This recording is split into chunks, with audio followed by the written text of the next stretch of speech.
अर्जुन बोले कि श्री कृष्ण भगवान, आप संन्यास और कर्मयोग की प्रशंसा करते हैं, हमें इन दोनों में जो सर्वश्रेष्ठ हो वो भली बात निश्चय करके बताइए कौन सा कल्याणकारक है। ये अध्याय गीता में लिखा गया है, अध्याय 5, संन्यासम कर्मणाम कृष्ण पुण्यो योगम च संससि यच्च श्रेयम यत् योगम तन्मे भूरियम सुनिश्चितम।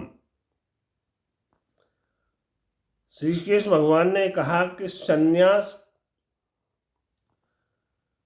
कर्म संन्यास और कर्म योग ये दोनों ही परम कल्याण के करने वाले हैं, परंतु उन दोनों में ही कर्म संन्यास से कर्मयोग साधन में सुगम होने से श्रेष्ठ है।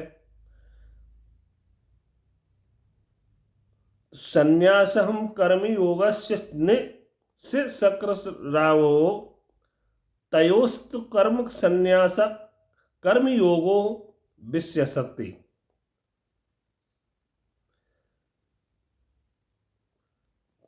श्री कृष्ण ने ये कहा कि भगवान जब बोले श्री कर्म संन्यास और कर्मयोग दोनों ही परम कल्याण करने वाले हैं, पर इन दोनों में कर्म संन्यास से कर्मयोग साधना में सुगम होने से श्रेष्ठ है।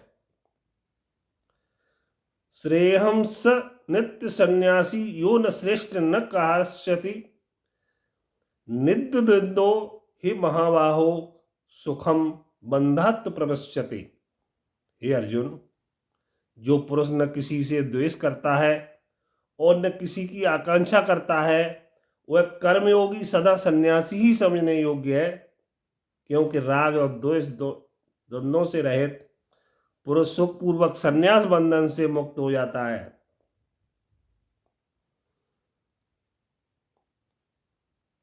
ये अध्याय 5 में अर्जुन उवाच में लिखा गया है। श्री कृष्ण भगवान कहते हैं, उपयुक्त संन्यास और कर्मयोग मूर्ख लोग पृथक पृथक फल देने वाले कहते हैं, न कि पंडित जन, क्योंकि दोनों में एक में ही यश प्रकार के स्थित पुरुष दोनों के फलस्वरूप परमात्मा को प्राप्त होता है। ज्ञान योगियों द्वारा जो परम धाम प्राप्त किया जाता है, कर्म योगियों द्वारा भी वही प्राप्त किया जाता है। इसलिए जो पुरुष कर्मयोग और कर्मयोग को फलस्वरूप में एक देखता है, वही यथार्थ देखता है।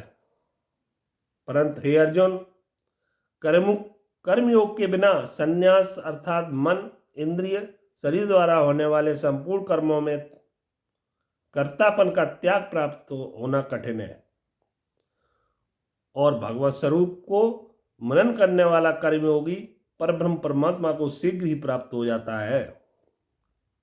जिसका मन अपने बस में है, जो जितेंद्रिय और विशुद्ध अंतकरण वाला है, और संपूर्ण प्राणियों का आत्मस्वरूप परमात्मा ही जिसका आत्मा है, ऐसा कर्मयोगी कर्म करता हुआ भी लिप्त नहीं होता। तत्व को जानने वाला सांख्य योगी जो देखता हुआ, सुनता हुआ, स्पर्श करता हुआ, सूंघता हुआ, भोजन करता हुआ, गमन करता हुआ, सोता हुआ, सांस लेता हुआ, बोलता हुआ, त्यागता हुआ, ग्रहण करता हुआ, आँखों को खोलता और मूंदता हुआ भी सब इंद्रियों को अपने अपने हाथों में बरत रही हैं, इस प्रकार समझकर निसंदेह ऐसा माने कि मैं कुछ भी नहीं करता हूं। ब्रह्मध्याय कर्मणान संगे त्यक्त्वा करोति यः लिप्तते न स पापेन पश्यपत्र मिश्वावसाहम। जो पुरुष सब कर्मों को परमात्मा में अर्पण करने और आसक्ति को त्याग कर कर्म करता है, वह पुरुष जल से कमल के पत्ते की भांति पाप से लिप्त हो नहीं होता। कायेन मानसा बुद्ध्यं केवले हृद्रियेऽपि योगिनं कर्म कुर्वन्ति संघं त्यक्त्वा ह्रस्वदये। कर्मयोगी ममत बुद्धि रहित केवल इंद्रिय, मन और बुद्धि और शरीर द्वारा ही अपने आसक्ति को त्याग कर अंतःकरण की शुद्धि के लिए कर्म करते हैं।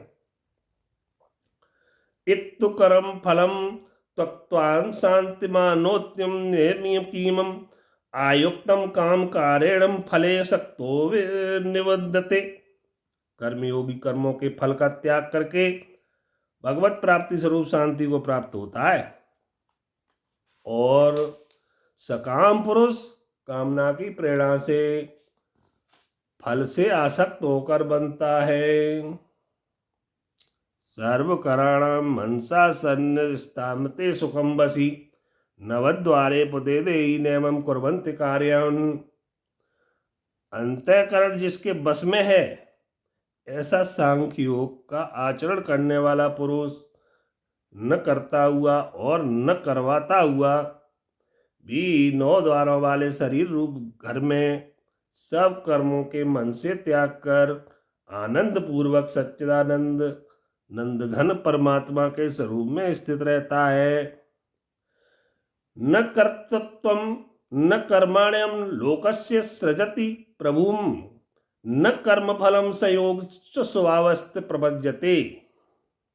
परमेश्वर मनुष्य के न तो कर्तापन की कर्मों की और न कर्म फल के सहयोग की ही रचना करते हैं, किंतु स्वभाव ही बरत रहा है। बोलो श्री कृष्ण भगवान की जय हो।